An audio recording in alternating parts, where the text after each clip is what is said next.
अस्सलाम वालेकुम, आप देख रहे हैं प्रोग्राम डिबेट न्यूज़ एनालिसिस और मैं हूं आपके साथ मुनीज़ा मोइन। नाजरीन, जिस फैसले की उम्मीद की जा रही थी, जिस फैसले की तवक्को की जा रही थी, वही फैसला सामने आया है। तोशा खाना केस की बात कर रहे हैं। पाकिस्तान तहरीक इंसाफ के चेयरमैन की जो इस केस में सजा थी उसको मुअत्तल कर दिया गया और मुअत्तली का फैसला सामने आया ही था कि खुसूसी अदालत ने साइफर केस में जेर हिरासत रखने का हुक्म दे दिया है और कल पाकिस्तान तहरीक इंसाफ के चेयरमैन को उस केस में पेश किया जाएगा। इसके अलावा बात कर लेते हैं, मुल्क में बहुत सारे बहरान एक ही साथ सर उठाए हुए हैं, लेकिन उसमें होगा क्या? माशी सूरत हाल पर निगरान वफाकी काबीना का इजलास तो हुआ लेकिन बेनतीजा खत्म हो गया। यानी होने क्या जा रहा है इस हवाले से कुछ नहीं कहा जा सकता। जो लोग रिलीफ की तवक्को लिए बैठे हैं वो भूल जाएं कि रिलीफ मिलना है उन्हें। इसके अलावा हम बात करेंगे कि जो पीडीएम और उसके साथ इत्तेहादी जमात थी, उनमें से एक जमात खुलकर सामने आ गई है और मुतालबा कर रही है कि 90 रोज के अंदर इंतखाबात करवा दिए जाए। अब देखते हैं कि होता क्या है। पैनल में मेरे साथ नवीद चौधरी साहब, पीजे मीर सर और जावेद इकबाल साहब मौजूद हैं। तो मैं गुफ्तगू का आगाज करूंगी पीजे सर आपसे। अब आप मुझे बताएं कि खुशी की खबर मिली थी पाकिस्तान तहरीक इंसाफ के फॉलोअर्स को, अचानक ही गमी में बदल गई। देखें, ये खुशी की बात नहीं होती है। जो भी चीज़ होती है पहले तो हमने देखना है कि हमारे कोर्ट्स या बनाना कोर्ट्स हैं या रियल कोर्ट्स हैं। मेरी नज़र में ये रियल कोर्ट्स हैं। हमने इनको अंडरमाइन नहीं करना कि अगर डिसीजन लेट्स से पीटीआई के फेवर में आ गया तो कोर्ट्स पीटीआई के हैं, अगर दूसरों के फेवर में आ गया तो कोर्ट्स दूसरों के। ये कोर्ट्स किसी के नहीं हैं। कानूनी तौर पे ये बात होती है। हमने बड़ी डिबेट्स हुई हैं, बड़ी डिस्कशंस हुई हैं। बल्कि मेरी एक फॉर्मर चीफ जस्टिस के साथ कल ये एक बात हो रही थी कि ये क्या बात है कि वो कहते हैं जी यहाँ लोग चाहते हैं कि जो भी डिसीजन आए उनका आ जाए और फिर उनके फॉलोअर्स कहते हैं बस जी हमारा काम हो गया। ये गलत चीज़ है। लॉ को लॉ रहने दें। लॉ को ये ना सोचें कि मेरी मर्जी का अगर डिसीजन आएगा तो वो ठीक होगा। शहबाज शरीफ साहब के ट्वीट्स भी तो आपने देखे, इसी तरह के ही थे कुछ। देखें, शहबाज शरीफ ने जो ट्वीट किया वो बिल्कुल ठीक की है। ये जो उन्होंने बात किया, अब उसको आप उसका अच्छी बात की आपने ये सवाल डाला है, उसका गलत कॉन्टेक्स्ट भी आप ले सकते हैं।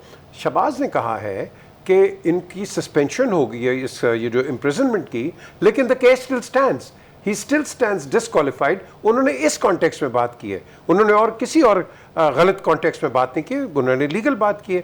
यही जो सारे आपके लीगल एक्सपर्ट्स हैं आज यही बात करें। लेकिन ये अभी आपको जब कल आपके पास या डिटेल जजमेंट आएगी उसके अंदर हमें पता चलेगा क्या ये इनकी जो डिस्क्वालिफिकेशन है वो भी ख़त्म हो गई है या नहीं हुई है। We don't know yet. हमें सिर्फ जो आम आदमी को, आवाम को पता है शॉर्ट जजमेंट में कि जी इनको जो इम्प्रिजनमेंट है वो 3 है। वो वैसे भी आपको 3 साल हो या 5 साल को, 5 साल होता है ना चौधरी साहब के, 5 साल का होता है। हाँ, 3 से 5 का होता है जिसके अंदर आप आपको मिल जाती है bail. So that is no big thing. लेकिन जिस तरह मैंने कल कहा था कि मिलेगी साथ ही उनको अरेस्ट कर देंगे, ये हमने बाकियों का भी देखा है, सबका। ये इमरान का आज नहीं हम देख रहे नई चीज़, ये सबका हुआ है। एक को बेल मिलती है वो साथ ही दूसरा वो जेल के अंदर चला जाता है। नैब के अंदर हमने देखा है, कोर्ट्स के अंदर देखा है। सो ये एक रूटीन प्रोसीजर है। लेकिन हमें सबको चाहिए कि एक चीज़ को एक्सेप्ट करें कि जो डिसीजंस आपको मिलेंगे कोर्ट के, we have to respect it. हमें ये नहीं कहना कि ख़राब आ गया डिसीजन। मैं तो इंस्टीट्यूशन की बात कर रहा हूँ। मैं तो ये ऐसे तो आपके सामने मुनीज़ बड़े हज़ारों केसेस आएंगे, ये भी आपको बता दूं। ये जब गवर्नमेंट जाएगी ना, ये इनके ऊपर भी लगा देंगे आप। ये देखें, ये हमारी ट्रेडिशन है। ये जो भी होगा। So what we need to do is look on the brighter side. अब यहाँ हमने देखना है कि आगे क्या होगा। अब अपील उस वक्त करेंगे जब वो नोटिफिकेशन एक्चुअल तहरीर हो जाएगी, सब साइन अप होंगे। फिर उसके बाद ये पीटीआई के जो लॉयर्स हैं फिर वो आगे जाते हैं सुप्रीम कोर्ट में। वो क्या होता है that again remains to be seen. But I find out tomorrow, कल के प्रोग्राम में आई स्पीक टू कोसा साहब एंड फाइंड आउट कि भाई व्हाट इज़ दैट। फिर मैं दूसरी साइड से भी पता करूँगा। So let's give a correct picture to the people. खुशी किसी की नहीं है, ये अफसोसनाक एक सान्या है पाकिस्तान में। और मैं समझता हूँ कि इस सानिया को ओवरकम करके, आई नो आपके एजेंडा में बिजली का भी है बाद में, वो हम बाद में उस पर वो भी बात करेंगे। नवीद चौधरी साहब, पीजे मीर सर ने बात की है ना अहली की तलवार लटक रही है या नहीं, लेकिन मैंने एतजाज साहब को सुना था, वो तो कह रहे हैं कि अगर केस में उनकी सज़ा मुअत्तल हुई है तो ना अहली भी उसके साथ ही गई है क्योंकि ये एक केस था। तो आप ज़्यादा बेहतर तरीके से जानते हैं, आप मुझे बताएं हक़ाइक़ क्या कहते हैं। यही हमारे यहाँ एक अलमिया है ना, जो कह तो हम देते हैं कि एक फार्मर चीफ जस्टिस ने ये कह दिया, ग्राउंड पे ऐसे नहीं होता। यहाँ तो फेस देखकर केस का फैसला करते हैं और ये अब से नहीं है, जस्टिस मुनीर के दौर से होता आ रहा है। और बड़ी बड़ी घिनौनी मिसालें हैं, कोई एक आध मिसाल नहीं है। और तरतीब के साथ हैं। मामला ये है कि मौजूदा चीफ जस्टिस ऑफ पाकिस्तान ने पहले दिन से ही कोशिश शुरू की, जब तहरीक अदम एतमाद कामयाब हो गई, कि इस हुकूमत को चलने ना दिया जाए। ये ओपन सीक्रेट है, अब इसमें कोई राज नहीं है। उन्होंने एक जज साहब को कहा कि आप मुझे नोट डालें कि FIA के अंदर ये तबादले ना कर सके प्राइम मिनिस्टर। पहले दिन ही हुकूमत को फारग कर दिया। खैर हुकूमत ने जैसे तैसे उसको फेस किया, मामला चलता रहा। अगर हम इस केस के हद तक आ जाएँ तो इसमें जो आज DB ने जो फैसला लिखा है वो बड़ा दुरुस्त है। वो उसमें जो रीज़न उन्होंने दी है वो सिंपल है। वो कह रहे हैं कि तोशा खाना केस में दी गई सज़ा कम दौरानिए की है, शॉर्ट सेंटेंस जिसे हम कहते हैं, जो हम यहाँ डिस्कस कर रहे थे कल भी। अदालत समझती है कि दरख्वास्त गुजार सज़ा मुअत्तली और ज़मानत पर रहाई का हकदार है। तो ये उन्होंने बात की है। केस के जो मेरिट्स हैं, सज़ा भी मौजूद है, केस भी मौजूद है, नाअहली भी मौजूद है। एतजाज़ साहब को तो ज़ाहिर है वो नज़र नहीं आनी, उनको किस लिए नज़र आएगी? वो तो जो यहाँ से एक लाइन लेके चल रहे हैं और बहुत देर से लाइन लेके चलते हैं, उन्होंने वो बात करनी है। अब उस पर जो ववेला मचा रही है अपोजिशन, उसमें 4 पार्टियों ने ववेला मचाया। मुस्लिम लीग नून वाले बोले, आफ्ताब अहमद खान शेरपा साहब बोले हैं, ANP बोली है और हाफिज हमदुल्ला साहब JUI के बोले हैं। ये जितनी भी गुफ्तगू है, इसका मकसद क्या है? इसका मकसद ये है कि चूँकि चीफ जस्टिस ऑफ पाकिस्तान ने इस केस पर ख़ुद को निगरान जज मुकर्रर कर लिया था। पाकिस्तान में बड़े बड़े तमाशे इस दौरान जुडिशरी ने किए हैं, उनमें से एक ये भी है। अभी आने वाले दिनों और भी होंगे। एक ताज़ा जो इंटरव्यू है जस्टिस मकबूल बाकर, जो केयर टेकर चीफ मिनिस्टर हैं सिंध के, उन्होंने उसमें बताया है कि जो दिन बाकी बचे हुए हैं मुझे चीफ जस्टिस के, उसमें ये काफ़ी सारे ऐसे काम करेंगे। उन्होंने PTI के यूट्यूबरों को बता भी दिया था कि जाने से पहले मैं बड़ा कुछ करके जाऊँगा। तो अभी हम देखते हैं क्या क्या होता है आगे। अभी उन्होंने 31 को वो केस भी लगा लिया इलेक्शन कमीशन का, 14 मई को इलेक्शन के नजरसानी का। वो कैसे करेंगे, क्या होगा? ज़ाहिर है चूँकि पूछगिछ नहीं है, बहुत सारे मामला पहले हमने देखा आउट ऑफ कंट्रोल हुए। जस्टिस अब्दुल हमीद डोगर का मामला भी था, जस्टिस सजाद अली शाह का भी मामला था, उसको अदलिया खुद समेटती रही। अब कैसे होगा इसको आगे देखेंगे। एक बात छोटी सी, इसमें सबसे इंपॉर्टेंट बात जो है वो ये है कि हाफिज हमदुल्ला का ये कहना कि बुशरा बीबी एक 5 स्टार होटल के अंदर एक बरादर मुबालक के सफ़ीर को मिली हैं कि मेरे मियाँ को बाहर भेजा जाए, ये बात बड़ी इंपॉर्टेंट है क्योंकि इसकी CCTV भी होगी। और इस लेवल का जो बंदा होता है ना, इसको आप कोई राह चलते बंदे की कोई छोड़ी अफवाह ना समझें, ये एक संजीदा बात होती है। इसकी तरदीद PTI की तरफ से भी आनी चाहिए और हाफिज हमदुल्ला साहब की चाहिए, वो भी इसकी वजाहत करें। क्योंकि अगर इस तरीके के साथ 20-20 दिन कैद के बाद आप एक पहले देसी मुर्गी भी खाएँ, मटन भी खाएँ देसी घी में पका हुआ, पूरे का पूरा आपको वो भी माहौल मिल रहा है, उसके बाद ये NRO की बातें भी शुरू हो जाए, ये मुनासिब नहीं है। अदालती निज़ाम को बहरहाल काम करना चाहिए। अगर मेरिट पर कोई जाता तो जाने दें, हम तो पहले NRO के भी खिलाफ थे। जी नहीं, इन्होंने जो बात की, एक जो अब बड़ी अच्छी बात की है, हमदुल्ला साहब को भी ज़रा बताएं, आपको किसने कान में कहा था या आपने सुना है कि उन्होंने कहा था कि उनको रिहा करवाएं? अच्छा सर, जहां आपने बुशरा बीबी की बात की, मेरे जहन में तो यही आ रहा है कि हज़ारों ख्वाहिशें ऐसी, तो ये उन्हीं में से एक ख्वाहिश हो सकती है। तो मैं चाहती हूँ जावेद साहब आप ये बताएं और टू द पॉइंट बताइएगा कि साइफर केस क्या पाकिस्तान तहरीक इंसाफ के चेयरमैन की रिहाई में रुकावट बनने जा रहा है? देखो मुनीज़े, अभी तो ये जुमा 4 दिन हुए, पार्टी अभी शुरू हुई है, तो अभी आगे देखो क्या होता है। शुरुआत है, बड़ा लंबा सफ़र है। ये PTI चेयरमैन के लिए इतना आसान या PTI के लिए नहीं है। अगर मैं पाकिस्तान के माजी के सीज़न देखूँ ना, जिस तरह सक्सेसफुल सीज़न रहे हैं, Game of Thrones, Breaking Bad, ठीक है, पीकी ब्लाइंडर्स, ये वो सीज़न जो सुपर हिट गए। और पाकिस्तान का जो सुपर हिट सीज़न है वो है रजीम चेंज। ये सीज़न 1947 से चल रहा है, इसका ये अब पता नहीं 10वां या 11वां सीज़न चल रहा है।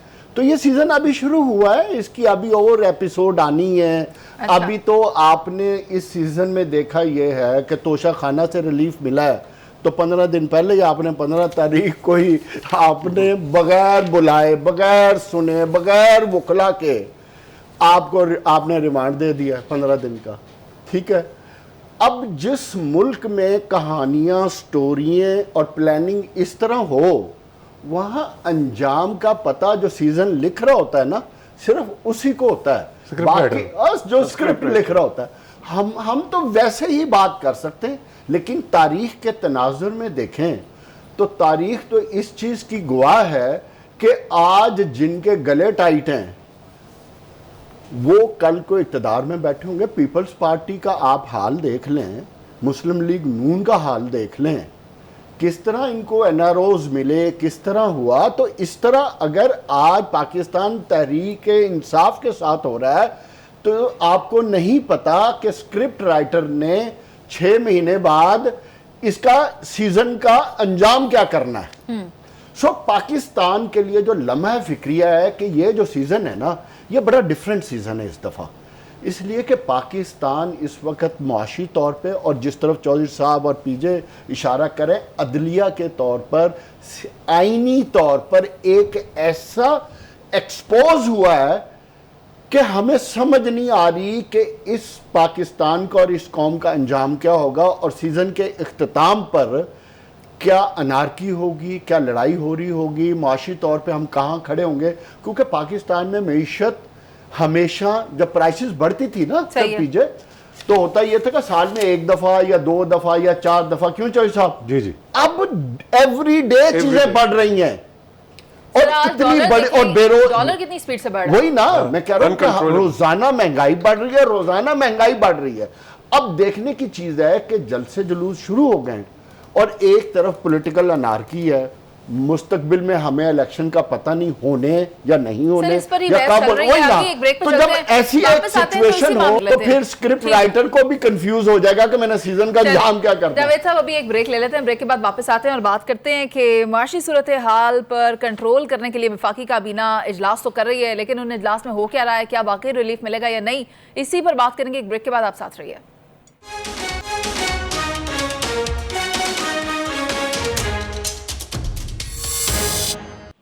Welcome back. माशी सूरत हाल पर निगरान वफाकी काबीना ने इजलास तो तलब कर लिया, इजलास में बातचीत भी हुई और बिजली के बिलों का मामला भी ज़ेरे गौर आया, लेकिन रिलीफ किस तरह देना है अवाम को, उसके ऊपर कोई भी हतमी फैसला नहीं किया गया। अगर मैं बात कर लूँ आटे की कीमतों की, तो आसमान से बातें कर रही हैं। शुगर की बात कर लें जो हर घर में इस्तेमाल होती है, वो भी आसमान से बातें कर रही है। आप अशिया खुरनोश देख लें, बिजली के बिल देख लें, पेट्रोल प्राइसेस देख लें, आप ऑयल प्राइसेस देख लें, डॉलर देख लें, हर चीज़ आसमान से बातें कर रही है। समझ नहीं आ रहा कि ये सूरत हाल हो क्या चुकी है। नवीद चौधरी साहब, आप मुझे ये बताएं कि ये मामला किस तरफ जा रहा है? क्या शुगर माफिया को कंट्रोल नहीं किया जा सकता? कोई पॉलिसी नहीं बनाई जा सकती इनके लिए?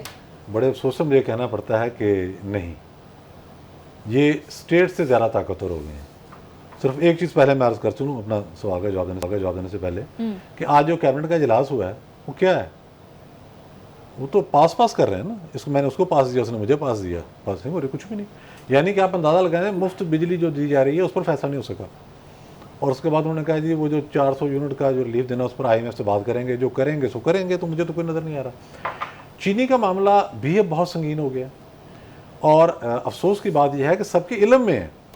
2022-23 में एक मुआहदा करते हैं शुगर मिल मालकान हुकूमत के साथ, उसमें ये कहते हैं कि 300 रुपये, ये सारी चीज़ें डॉक्यूमेंटेड हैं, 300 रुपये मन गन्ना हमें फराम किया जाएगा, तो हम 90 रुपये किलो के हिसाब से चीनी फराम करेंगे पूरा साल। ठीक बात है, हो गई, क्लियर हो गया ना जी। तो हर काश्तकार का भी तो सारा एक बीच में स्टेक है ना। लेकिन कहाँ 90 रुपये और कहाँ 180 यही अर्ज करने लगा हूँ। उसके बाद चीनी खरीद ली इन्होंने, क्रशिंग सीजन भी आ गया, सारा कुछ हो गया। बाद में पता लगा कि जी चीनी जो है वो ज़ख़ीरा अंदोज़ी भी उस पर हो रही है, चीनी पर सट्टा भी हो रहा है इस वक्त पाकिस्तान में, और चीनी स्मगल भी हो रही है। मैं आपको 3 रूट गिनवा देता हूँ जिस वक्त, ये सारे हमारे अरबाब इक़्तिदार के इल्म में है, कोई इसमें चीज़ ढकी छुपी नहीं है। जनूबी पंजाब से डेरा इस्माइल खान के ज़रिए चीनी जा रही है बलूचिस्तान और वहाँ से आगे। उसके बाद नॉर्थ सिंध से चीनी के ट्रक जो हैं जैकबाबाद, वालबदीन और उसके बाद फिर उधर। फिर हम आ जाए साउथ सिंध, यहाँ से जो ट्रक जा रहे हैं वो हब चौकी, कराची, खुशदार, वालबदीन और फिर उधर। अब जुल्म क्या हो रहा है कि ये स्मगल चीनी वहाँ पर भी इन्हीं की मलकियत है। अच्छा। जो यहाँ से भेज रहे हैं, वहाँ से भेज के ये एक्सपोर्ट कर रहे हैं। आज बड़े तमतराक से हमने ये खबर शाया भी कर दी और चैनलों पर चला दी, जी चीनी की एक्सपोर्ट पर पाबंदी लगा दी गई। भाई अच्छी बात है, हमारा अपना जो खाता है वो पूरा नहीं हो रहा और हम इसको बरामद करने को तो रहे हैं, एक्सपोर्ट पर पाबंदी तो होनी चाहिए। ये स्मगलिंग किसने रोकनी है? अगर इसमें कोई एक चीज़ भी गलत हो और वहाँ आपको ट्रक ना मिले तो आप जो कहेंगे सजा भुगत लेंगे हम, आप चेक करके देख लें। अब ये अजीब व गरीब ट्रेंड आ गया कि एक्सपोर्ट नहीं करनी और अफगानिस्तान को भी नहीं देनी, वहाँ हमने एक बेस बनानी है, वहाँ से हमने एक्सपोर्ट करनी है। इसका क्या नुकसान हो रहा है? दोहरा नुकसान। वो जो डॉलर उसके आएंगे डॉलरों में आनी है ना। जब मैं बाहर भेज रहा हूँ चीनी तो पैसे मैंने उनकी करेंसी में लेने हैं ना, यूरो में, डॉलर ही चलता है। वो डॉलर बाहर के बाहर ही गए। जो मैंने, अगर मैं यहाँ से एक्सपोर्ट करता गवर्नमेंट से परमिशन लेके और वहाँ से चीनी आ रही है, तो जो डॉलर आते हैं मैं उसका हिसाब देता और मेरे खजाने में आते हैं मुल्क के। अब डॉलर भी बाहर जा रहे हैं और चीनी भी बाहर जा रही है, इसे किसने रोकना है? मैं तो बार बार इस चीज़ पे, देखें बिजली का मसला भी फिर वही है, फिर घूम के लोगों को बहुत बड़ी बुरी लगती है। क्या फ़र्क पड़ता है भाई? बड़ा फ़र्क पड़ता है भाई। असल चीज़ तो बिजली चोरी है। अगर फर्नेस ऑयल महंगा हो गया या इम्पोर्टेड कोला महंगा हो गया या कोई और चीज़ हो गई, अब बिल बराबर बांट दो सब में। अब कल मुझे, मैं शहरों का नाम दोहराऊंगा, वक्त ज़ाया होगा, कल पूरी डिटेल से चैनल चला रहे थे किस इलाके में कितनी बिजली चोरी हो रही है। शर्म आ रही थी यार, खुदा के लिए भाई, सामने लिखा हुआ आ रहा है, साफ पता लग रहा है कहाँ कितनी बिजली चोरी हो रही है, बिल हम भर रहे हैं। सही। ये लाहौर शहर है, यहाँ का आलम यह कम जरूर है, मैं आपको जिम्मेदारी से कह रहा हूँ। भाटी में भी बिजली चोरी हो रही है और जो हमारे सरहदी देहात में बिजली चोरी हो रही है। कमाल हो गया यार। आपने लॉ एंड ऑर्डर की सूरत, मतलब आप कम से कम गवर्नेंस तो ठीक कर लेना।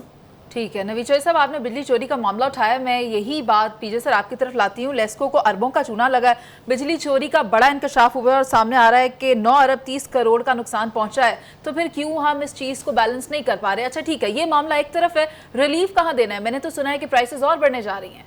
देखिए वो तो बढ़ेंगी। आपका जो पेट्रोल है ये एक्सपेक्टेड है कि 9 और 10 रुपए के दरमियान पर लीटर ये और जाएगा। अब आपका जो स्पीड डीजल है ये भी आगे बहुत बढ़ेगा। इलेक्ट्रिसिटी प्राइसेस भी 2 रुपए कुछ पे बढ़ने लगी। आपका एक आम रेडी वाला जो है ना, अगर आप जाएं उससे बात करें, वो भी डॉलर की बात कर रहे हैं कि जी डॉलर महंगा हो गया, इसलिए जो मंडी है, मंडी से जो सामान आता है वो कहते हैं जी इसकी ट्रांसपोर्टेशन कॉस्ट इतनी हो गई क्योंकि पेट्रोल इतना महंगा हो गया, तो लिहाजा आपकी सब्जियां भी महंगी होगी। सो ये आपका ये वो आप कहते हैं ना ट्रिकल डाउन इफेक्ट है डाउन। द क्वेश्चन इज, जो अभी चौधरी साहब ने बात की है, सबको पता है कि कितनी पिलफरेज और कितनी चोरी हो रही है, इस पे एक्शन क्यों नहीं लिया जा रहा? अगर मीडिया को पता है, मीडिया आपको हाईलाइट करके दे रहा है, आप वो लोग क्यों नहीं पकड़ रहे? अगले दिन अखबार के अंदर क्यों नहीं आ रहा, टीवी के अंदर क्यों नहीं आ रहा कि ये एहलकार हमने पकड़ लिए हैं क्योंकि इतनी शॉर्ट कमिंग थी, इतनी पिलफरेज है, इतनी लाइन वो जो कांटे डालते हैं, ये करते हैं, वो ये है। सर एक बात ऐड करना चाह रही हूँ, पाकिस्तान पीपल्स पार्टी ने आज इसका जिम्मेदार नून लीग को ठहरा दिया और कहा है कि सारी जिम्मेदारी इसहाकडार साहब की है। देखें पीपीपी ने जो लिया स्टांस, उन्होंने पीटीआई और पीएमएल दोनों को ब्लेम किया। अब ये एक इलेक्शन की भी आप कह लो कि एक शुरुआत है, एक पब्लिक ओपिनियन की भी शुरुआत है, एक पब्लिक परसेप्शन की भी शुरुआत है। पीएमएलएन और पीपीपी, मैं आपको गारंटी करता हूँ इनके दोनों, ये दोनों नज़रियाती, अपनी नज़रियात की पार्टीज हैं। ठीक है, ये इकट्ठे सब हुए पीडीएम के अंदर एक आदमी के लिए, इमरान खान के लिए, ख़त्म होगी बात। अब इमरान आउट हो गया, अब आपकी गेम इज़ ऑन, गेम तो आपकी शुरू होगी अब, क्योंकि पावर स्ट्रगल तो आपकी हर जगह होनी है, सिर्फ एक आदमी को माइनस करना था ना। So for the moment he is out. सो आपकी जो पुरानी पॉलिटिक्स है वो दैट इज अगेन स्टार्टिंग, और आपको मर्मर्स नजर आ रहे हैं। आपने हर एक के आप देख रहे हैं कि जो पॉलिटिकल लीडर्स हैं पीपीपी के, वो बोलना शुरू कर रहे हैं, पीएमएलएन के भी बोलना शुरू कर गए। तो ये अपने आप को रीस्ट्रेटेजाइज कर रहे हैं। आपने इलेक्शंस का भी देख लिया कि क्या हो रहा है, कुछ जल्दी कराओ मुहासरा कर रहे हैं। क्यों? क्योंकि जिस शेर से डरते हैं वो शेर तो साइड पे हो गया। अब वो कह रहे हैं ये साइड पे हुआ है, इलेक्शन जल्दी से करा लो। 6 महीने 8 महीने वो अगर शेयर बाहर आता है, इनका तो इलेक्शन वैसे मारा जाता है। सो ये एक पॉलिटिकल गेम चल रही है। इस गेम के अंदर मैं समझता हूँ बड़ी डेवलपमेंट है। इसने जावेद ने भी वो एक टर्म यूज़ किया सीज़न का, ये सीज़न है, आगे सीज़न चेंज होगा और ये सीज़न के अंदर आप देखोगे मोमेंट टू मोमेंट इसकी जो हाँ इसकी चीजें आएंगी। सर मैं तो देख रही हूँ कि हमारी मईशत में सीजन लगा हुआ है, और सीजन कहते तो हफ्ता लगा हुआ है।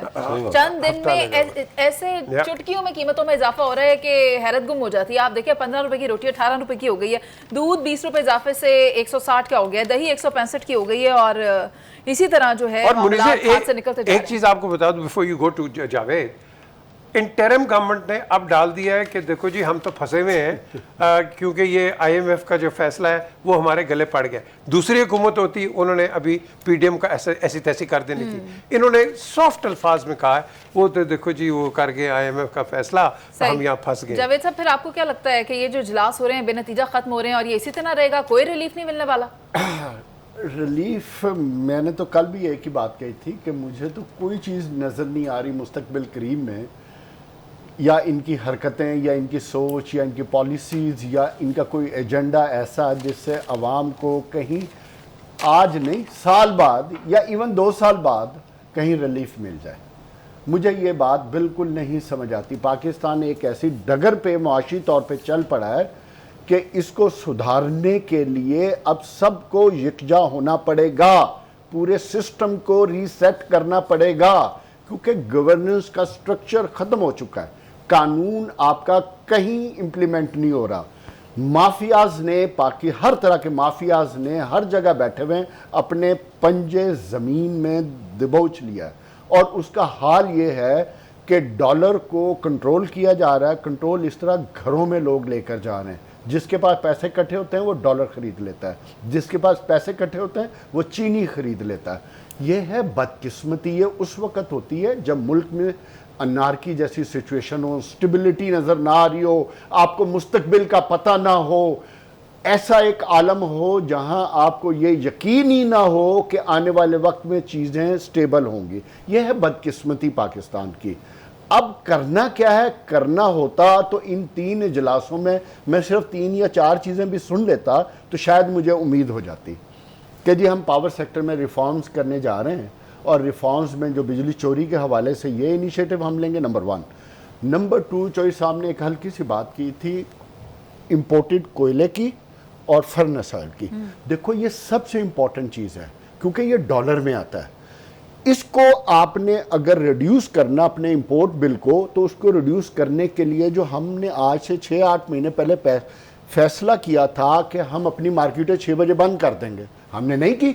हम इंप्लीमेंट नहीं करा सकते। जिस मुल्क में आबादी कैलकुलेट ना हो सके, आइन का हर एक की अपनी ख्वाहिश के मुताबिक चल रहा हो, कानून उसके पैरों के नीचे रोंदा जा रहा हो, 6 बजे या 8 बजे एक रियासत हुक्म देती है कि मार्केटें बंद हो जाएंगी, शादी हाल बंद हो जाएंगे, आप बंद ना करवा सके तो आप उस ट्रैफिक कंट्रोल नहीं कर सकते। ट्रैफिक को छोड़ दें। आप उस रियासत में किस तरह इस गरीब अवाम को रिलीफ दे सकते हो? आपके पास कोई और रास्ता नहीं। उससे भी एक शॉर्टकट रास्ता था। मलेशिया, फिलिपाइन, थाईलैंड और इंडोनेशिया, ये वो ममालिक हैं जहां सूट बूट सिर्फ ऑफिशियली पहने जाते हैं। लीलन की लोग शलवार कमीज़ या अपने कौमी ड्रेस में बैठ के अपनी एनर्जी को सेव करते हैं। अच्छा। हमारे सूट पा के आ जाते हैं जिन्हें पता नहीं कोई $बिलियन की डीलें कर रहे हैं, इजलास करते हैं दफ्तरों में बैठ के 4-4, 6-6। ठीक है, आप किसी और तरफ भाई आपने एनर्जी सेव करनी है। हाँ, क्या तो ड्रेस कोड को तो शो करना है? और भाई आप प्राइम मिनिस्टर ने मेरे फिर क्यों कहा कि मेरा एसी बंद करना है तो बंद कर दो। जब टाई बांध कर आओगे, सूट पहन कर आओगे तो कहां से एसी बंद हो जाएगा? शहबाज शरीफ साहब की वो बात भी याद है कि मैं आटा दूंगा, चाहे मैं किसी कपड़े भी बेच के भी मुझे आटा दूंगा, सस्ता देना। अब आप देख लें आटा तो ये सियासतदान है सारे। इन्होंने इस कौम को सिर्फ बेवकूफ बनाना है अपनी कुर्सी बचाने के लिए और अपनी सियासत चमकाने के लिए। इसके अलावा अगर ये सीरियस होते इस मुल्क को दुरुस्त करने के लिए तो आप पूरे एशिया में नंबर 1 इकॉनमी थी आज से 30 साल पहले। आज किधर खड़े हैं? आज कहीं आप न तितर है न बटेर हैं। आपको कोई सीरियस ले ही नहीं रहा। यहां तक कि आपके जो दोस्त ममालिक से लेके IMF तक वो आप पे अब ट्रस्ट नहीं करते। आप कह रहे हैं ना कि हम IMF से बात, अब आपकी जान जाती है IMF भी। IMF की अभी बात हुई ना, इंटरम सेटअप कह रहा है कि पिछली हुकूमत कर गई और पिछली हुकूमत हमें सुना के गई कि इमरान खान की हुकूमत कर गई। इमरान खान की हुकूमत हमें कह के गई कि साहब डार कर गया। ओ यार ये मुल्क का गरीब आदमी किसके जावेद साहब वादा खिलाफी जहां हुई थी तो हमने भी देखा था कि वादा खिलाफी कहां हुई थी और किस के ये वादा खिलाफी करने के बाद हालात खराब हुए थे, वो हम सबको पता है। अभी हमें जाना है एक ब्रेक पर, लेकिन हमें ये बात भी जरूर ज़हनशीन करनी है कि माशी इस्तेहकाम जो है वो सियासी इस्तेहकाम से आएगा। और आजकल मुल्क में बाज़गश्त हो रही है इंतखाबात की कि 90 दिन में होंगे या फिर मार्च फरवरी में होंगे। इस पर करते हैं बात एक ब्रेक के बाद। आप साथ रहिए।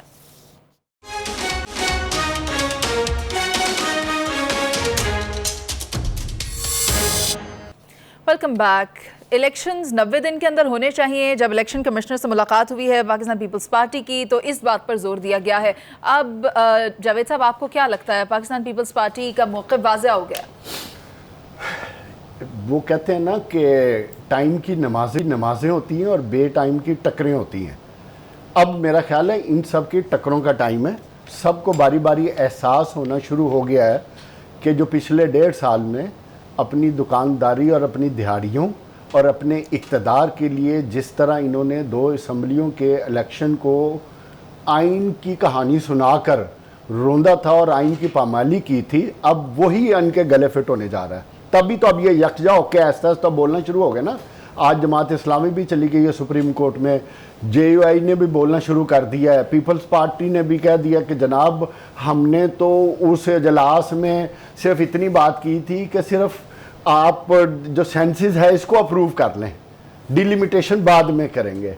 सब यकजा थे उस वक्त, एग्जैक्टली सब इकट्ठे थे, सब एक ही सांस में चाह रहे थे कोई बात नहीं अप्रूव करो, इलेक्शन की खैर है, हो जाएगा 90 डेज में। अब सबको एहसास हो गया कि इलेक्शन आने वाले वक्त में कुछ नहीं पता कब होने।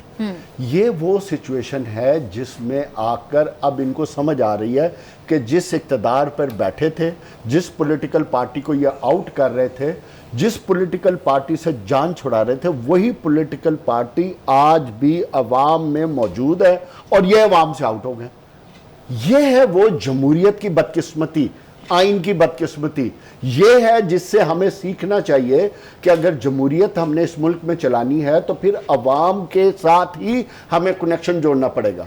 PTI की आज क्या स्ट्रेंथ है? अवाम ना, झूठी सच्ची छोटी मोटी जैसी भी स्ट्रेंथ लेकर चल रहे हैं, तो आज सबसे पॉपुलर पार्टी आज भी वही है जिसके डर खौफ से आप इलेक्शन नहीं करवा रहे। ये हर जगह आपने जितने इलेक्शन कराए नजर आया। अच्छा। और जबकि ये पॉलिटिकल पार्टीज जिनके पीछे छुप रहे थे, आज ऐसा ऐसा दबे लफ्जों में उन्हीं से कहना शुरू कर दिया ना। तो उसका नतीजा क्या आया कि उनके कई लीडरान के नाम नो फ्लाई लिस्ट में आना शुरू हो गए।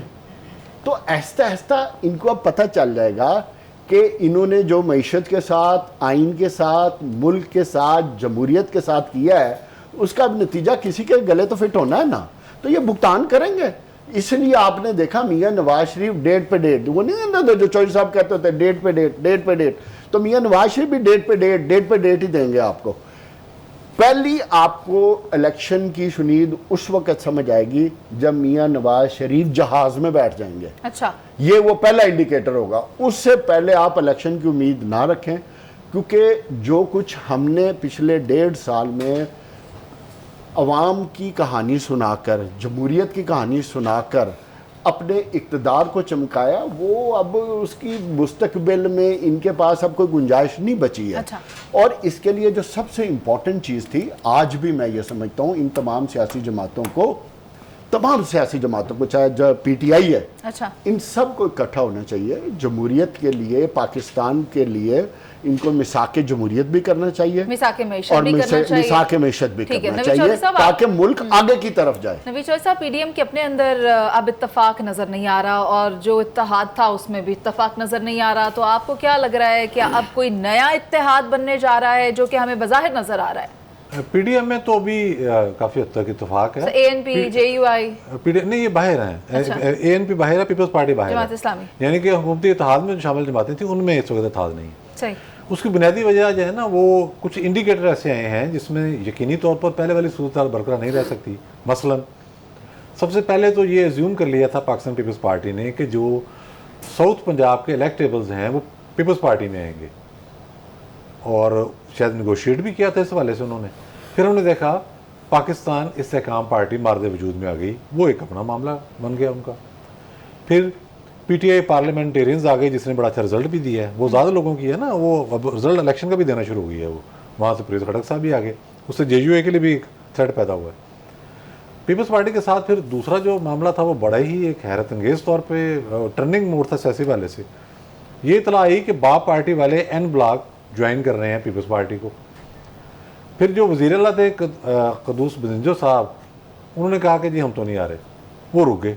तो ये एक बड़ी अजीबोगरीब मामला था। फिर उसी पार्टी का एक धड़ा जो है वो पाकिस्तान मुस्लिम लीग नून से मुज़ाकरात के लिए आ गया, जाम कमाल साहब मिलने। यहाँ तक तो मामला था, ये नज़र आ गया कि इलेक्टेबल्स या जो स्ट्रॉन्ग उम्मीदवार हैं वो अपनी अपनी पार्टियों में हैं या पीपल्स पार्टी में कम से कम नहीं आ रहे। उसके बाद हमने देखा कि सिंध के अंदर मुख्तलिफ इंक्वायरियाँ शुरू हो गई। मुकेश चावला साहब बहुत पावरफुल मिनिस्टर थे, बहुत सारे मामला में ये इन्वॉल्व थे। नैब ने इनके खिलाफ इंक्वायरी खोल दी, वहाँ के जो सरकारी अफसरान हैं उनके खिलाफ इंक्वायरी खोल दी। तो ये मामला पीपल्स पार्टी के तशवीश का बायस बना। अब ये कहा जा रहा है कि वहाँ जो पीपी दौर के लगे हुए अफसरान थे उनका भी बड़े पैमाने पर तबादला होने वाला है 1-2 रोज़ के अंदर। अच्छा, तो पीपल्स पार्टी ये फील कर रही है कि हम पर कोई ना कोई दबाव आ रहा है एस्टैब्लिशमेंट की जानब से। अब यूँ सीधी बात करें तो उन्होंने चौधरी एजाज हसन को इन्वाइट कर लिया पार्टी की सेंट्रल एग्जीक्यूटिव कमेटी के इजलास में, जो पीटीआई के बहुत बड़े सपोर्टर भी हैं, इमरान खान साहब के वकील भी हैं। कहते हैं खोसा साहब को भी बुलाया था, वो ना जा सके उस दिन, वो पीटीआई चेयरमैन पीटीआई का केस था शायद, तो वहाँ बुला लिया। तो उन्होंने समझा कि शायद इस तरह से कोई प्रेशर क्रिएट होगा। मेरा ख्याल नहीं होगा। जहाँ तक बात है 90 दिन में इलेक्शन कराने की, ये तो देखें अगर वो सारी पार्टियां मान जाती तो करा देने चाहिए, मैं तो इस बात का हम ही हूँ। लेकिन बात यह है कि 2 नुमाइंदे थे आपके मुश्तरका महफूजात कौंसिल में, वज़ीर आला साहब सैयद मुराद अली शाह, और सिंध की नुमाइंदगी कर रहे थे सैयद नवीद कमर। आपने वहाँ नई मरदमशुमारी की मंजूरी दे दी। राइट, ये आइन पड़ा हुआ है पीजे मीर साहब के पास। जिस वक्त नई मरदमशुमारी की आप मंजूरी दे देते हैं काउंसिल ऑफ कॉमन इंटरेस्ट के इजलास में, तो उसका ऑटोमेटिक रिजल्ट ये होता है कि आपने हल्का बंदियाँ करनी होती हैं। ये तो आपको पता था, और हल्का बंदी को लिए ज़्यादा टाइम चाहिए। ये तो मतलब इसमें कोई ऐसी 4 महीने, ये कोई राज की बात तो नहीं थी। अब ये कह देना कि जी हमने ये किया था, ये सोच के नहीं किया था, तो भाई कॉन्स्टिट्यूशन आप हमसे ज़्यादा पढ़े हुए हैं, तो बड़े सीजन पार्लियामेंटेरियन है। तो ये इशू है इस वक्त। ठीक है, सही। तो पीजे सर, आपको क्या लग रहा है पाकिस्तान पीपल्स पार्टी की तरफ से जो बात सामने लाई जा रही है कि 90 दिन में इंतखाबात करवाएं, क्या ये आसान होगा? देखिए, सारी बात तो चौधरी साहब ने बता दी है कि ये अब आपकी जो नॉन सीरियसनेस है वो एक्सपोज हो रही है। आप जब पहले मीटिंग्स में गए थे आपने सब ने एग्री किया, और आज आपको कॉन्स्टिट्यूशन याद आ गया। उस वक़्त आपको कॉन्स्टिट्यूशन याद नहीं था, उस वक़्त क्यों नहीं आप बोले? इस वक्त जो चीज़ है, जो मैं समझो एग्रीव पार्टी जो है वो है PMLN। वो समझते उनके साथ बहुत बड़ा हाथ हो गया। अच्छा, अब उनको समझ नहीं आ रही कि वो इधर जाएं या उधर जाएं। इन्होंने बात की कि नवाज शरीफ डेट देंगे, जब नवाज शरीफ ने अभी तक कोई खुद डेट नहीं दी है। ये जो बाकी इनके हैं लीडर्स, वो डेट दे देते हैं कि जी आ रहे हैं, ये इस दिन आएंगे सितंबर में, ये वो। That doesn't mean anything. वो सिर्फ एक पब्लिक पेप के लिए होती बात, और वो सारे करते रहें। अब क्वेश्चन उठता है यहाँ कि क्या नवाज शरीफ वापस आएंगे, PMLN को रिवाइव करेंगे? क्योंकि अगर किया तो सिर्फ वही कर सकते हैं। अब यहाँ क्वेश्चन उठता है कि इलेक्शंस एग्री कर भी देंगे तो जिस दिन इलेक्शन कमीशन अनाउंस करेगी उसके 3 महीने के बाद होंगे। ये पहले ये नहीं है कि जिस दिन से गवर्नमेंट गई है उस दिन से 3, ये इलेक्शन जिस दिन अनाउंस करेंगे उस दिन 3 महीने के बाद आपके इलेक्शंस होंगे। अब इस पे क्या होगा? वो सारे क्यों उस पे कर रहे हैं? क्योंकि केसेस, अब आप देखो जो केसेस फिक्टिशियस होते हैं या आप कह लो कि मार्जिनल होते हैं, वो डिसाइड होते रहते हैं। बलूचिस्तान में अब इसका इमरान का केस ख़त्म हो गया, वो किसी ने डाल दिया था। अब क्वेश्चन इज़ कि ये कह रहे हैं कि बिफोर उनको कोई और लीगल आप कह लो कि रिलीफ कहीं मिल जाए तो उससे पहले आप इलेक्शन करवा लें। क्योंकि ये PDM क्यों बनी थी, किसके लिए? ये सारे भाई थे कोई? ये तो सब एक दूसरे के अपोज करने वाले कॉमन इंटरेस्ट, कुर्सी एंड कुर्सी at the expense of Imran Khan. So Imran is out of the picture like I said before. सो जितनी जल्दी होगा ये इनको फायदा होगा अगर कहीं होगा। डोंट फॉरगेट PMLN का बहुत बड़ा एक वोट बैंक है, PPP का भी एक वोट बैंक है, लेकिन अनफॉर्चुनेटली वो मार्जिनलाइज हो गई है इन सिंध।